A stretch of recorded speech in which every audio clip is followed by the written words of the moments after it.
my life is shaped by a lot of events, but one of the most powerful was somebody doing these kind acts for my family. When I was 11 years old, we had a really, really tough Thanksgiving where there was no money and no food, and we wouldn't have starved. We always found a way to get something, but we weren't going to have a Thanksgiving dinner, that's for sure, certainly not a feast of any sort. And my mom and dad at the time were fighting like cats and dogs and saying things that once you say them, you can never take them back. You know the kind of stuff I'm talking about? And my mom was screaming at father about how he couldn't even take care of his own family, and it was horrible. And I have a younger brother and younger sister. I'm the oldest. So I was trying to keep them from hearing this conversation, and then a miracle happened. Bang on the door. I'm the oldest. They're screaming, so I go answer the door. And I answer the door, and standing there is this giant man. I was this little boy. And he's holding this huge box of food. And beside him on the ground was a black pot with an uncooked turkey in it. And he said, "Is your father home?" And I said, "Just one moment." I was like unbelievably euphoric. I thought, this is a gift from God. This is going to change it all. This is going to make my mom and dad happy. It's going to be unbelievable. So I go, my father is screaming at my mother through a closed door to the bedroom door. And I said, Dad, there's a guy at the door. And he goes, "Go, you answer the door." I said, "I did. He's got to see you." So I kind of teased. I said, "Dad, you got to come." So he said, "Fine." He made one last yell at her, and he walks to the door. And I'm waiting there, just can't waiting to see his face. And my dad opens the door, and this man's standing there with this big box of food. And my father did not get happy. He looked at this man, and he raised his voice to him, and he said, "Look, we don't take charity." And then he took the door to slam it in the man's face. But the man was a good-sized man. He put his foot there and smacked his foot and bounced back open. He said, Sir, this is not charity. Everybody has tough times. Somebody knows you're having a tough time, and they want you to have a magical Thanksgiving. I'm just the delivery guy." He said, "Please take this." And my father said, "We don't take charity." He went to slam it again. And this time the guy put his shoulder against it so he couldn't do it. And then my father's staring at him. It's like these two males starting to get in this intense mode. And one's just trying to give a gift, and I'm freaking. And then the guy said something that I'll never forget, and in moments I wished he hadn't said. But he found a way to force my father. He's holding this thing, and he looked at me, and then he looked at my dad, and he said, "Don't make your family suffer because of your ego." Now my dad's level of energy increased, but he was also trapped. You get it? So he took the food, slammed it on our table, and slammed the door in the man's face and never even thanked him. And I didn't know what to do. Part of me wanted to cry. Part of me was crushed. And I watched my father storm off and went on back to scream at my mother. And I remember that day just thinking, I don't understand. And years later, I began to understand it a little bit. What I began to understand is that you look at a person's life, and it's like so much in life you could be joyous about. Like I wanted to smile, you know what I mean? Even now I can remember it. I wanted to smile about this great gift, but now I couldn't even smile because it would make him angry. And then I thought, years I figured out, our whole life is shaped by decisions. That's what we've talked about today, right? But there's 3 decisions you're making every moment you're alive. And the way you make these 3 decisions shapes your destiny. First decision we're all making every moment is, what are you going to focus on? What are you going to focus on? And, I realized that my father's life and my life ended up very different because we made that day 3 decisions very differently. He decided to focus on the fact that he has not fed his family. And the second question you got to decide, every moment you're alive, and including this moment, what are you going to focus on? Second question is, as you're focusing on, what does this mean? What does it mean? And the bottom line on meaning is, if you think about it, you get to make up the meaning, and most people pick the worst one, don't they?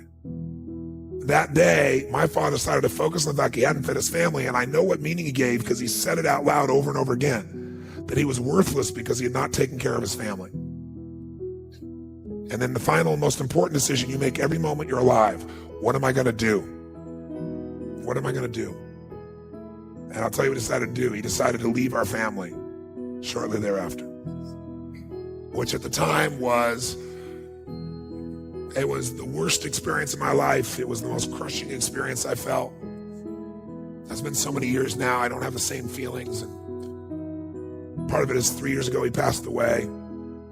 But at the time, I knew no greater pain. My family knew no greater pain. I couldn't understand why he would leave. I loved him so much. And my life turned out very different than him. I was the only one to go at his funeral. No one else in the family would go. Nobody wanted to be part of it. He died alone of a disease called connective tissue disorder. And I can tell you, right before his death, he got the lesson, because he looked at me and he said, son, he said, I was a bastard. I didn't connect with anybody, and look what I'm dying of. It's unbelievable. So that same day, I made 3 different decisions. I decided to focus on the fact there was food. What a concept. I like that. But what changed my life was the meaning I gave it. I decided that day that what this means is that strangers care. And if strangers care about me and my family, I decided what I was going to do is I was going to care about strangers. And that completely changed my life. I promised myself someday I'd do well enough to do this for other families like was done for me. And I didn't wait till I was, wealthy to do it. I did my first one when I was 17. I remembered I was 17, I had my own car, I had some money, and I decided to go on the greatest shopping spree of my life at that point. I decided I was going to go shop for 2 families for Thanksgiving, and I was going to go do for families what was done for me so many years before. It was the most euphoric experience. I took 2 baskets. I went to the manager of the place. I told him what I was going to do, and I said, I want you to give me a discount. You be my partner. Gave me 10%, cheap bastard. Right? But it was so cool. I got 2 of everything, right? Because I wanted to get enough food for a family for 2 or 3 days and have an unbelievable feast.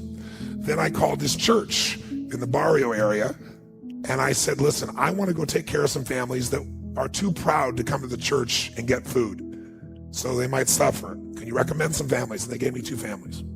So then I wrote a note, because I thought, you know what? I'm going to put on old jeans and a t-shirt, and I'm going to deliver this. I'm not going to get the acknowledgement, but I do want to see their faces, right? So all goes the delivery boy, which is easy. I look like one. But I wrote this note, and I don't want him to get upset like my father did. So I wrote this note, and I said, this is a gift from a friend. Please know that you're loved. I want you to have an extraordinary Thanksgiving. You deserve it. Please accept this gift. And then I put under it, I said, if you can, someday do well enough to do this for one other family and pass on the gift. And I put love a friend. And then I realized I was going to an area that was more Latino, and I don't speak Spanish, so I thought, I got a friend to write on the back in Spanish so I could flip it around if there was a challenge. So I got one of my buddy's old vans, because I need a little room, put all the groceries in, and I drove to this house. And it was not what I expected, it was more. I got to this house, and I got 2 bags of groceries, and I banged on the door. Door opened, and this woman about this tall, right, stares up at me like this, right? And I said, hi. And it was very obvious she didn't speak any English, and she let out a scream when she saw the food. And by the way, this woman had 5 children and a husband. What I didn't know is the husband had left her 3 days before with no money, no food, and 5 kids. So I got these bags. So she screamed, and she grabbed me and started pulling my neck and like kissing me, right? And I said, no. I said, I'm the delivery boy. And she didn't understand a word I was saying. So I reached in my pocket and I gave her the note, flipped it over. She read it in Spanish, and then she started to bawl. So then she came and started kissing me again. I said, no, I'm the delivery boy. I'm, I'm trying to show her. And she goes, no, gift from God. I said, I'm trying not to bawl.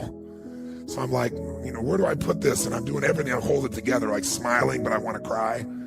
And she just pointed. It wasn't a big house. It's like a room. So I went over and I put the stuff on there. And just as I'm trying to put stuff on there, I hear these screams. And all of a sudden, bam, bam, 2 boys hit me, one leg then the other. These 2 little guys just tackle me, right? When they saw the food, they went crazy. When I saw the pumpkin pie, it was over. So I said, come out with me.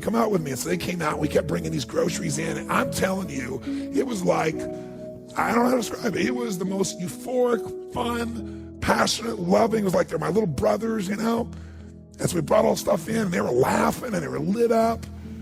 And then, I'd done it all, and it was time to go, and I didn't want to go, and they didn't want me to go. This one little boy just wouldn't let go of my leg, and he just kept looking up to me and hugging me, and I was like, but I had to go make the other delivery. So I turned to this woman, I said, I've got to go, And she said, okay, whatever her language was. I didn't know what it was, but I knew it meant okay, right? So I went to go leave, and then she grabbed my arm, and she started to have tears in her eyes. And I said, I wanted to say, Happy Thanksgiving, but I didn't know Spanish, so I went, Feliz Navidad. Figured it was close, you know. And she started she went from crying to laughing, right? And then she grabbed and gave me this big hug, and the kids gave me these hugs. And I remember I got out and I walked off. They were all standing on the porch, and I got in this little van and I drove it out and I turned it around. And as I went to turn it around, I looked in the rearview mirror, and I was feeling all this emotion building in my body. And I looked in the mirror and I saw Mama standing in the porch with her kids, all the kids smiling. Mama sitting there crying hysterically and smiling from ear to ear. And I couldn't keep it together. I was right there, stopped in the street, and I started bawling uncontrollably. And I remember just thinking, this is a beautiful thing. Why is this making me cry? And, why is this a great thing? Why am I so emotional about this? And then I got it. I realized in that moment that the worst day of my life, my father leaving, had actually been the best day of my life. Because if I hadn't had that experience, I wouldn't be here today. And now because of that, I'm getting to live this life. And I have the desire and the drive and the want to give in this way. And so I've really realized that the worst day was the best day, that was God's gift. The gift wouldn't have been there if he would have stayed. There's an old country song that says, "Thank God for unanswered prayers." It's a story about this man who wants his prayer and finds out later on it wasn't fulfilled, right?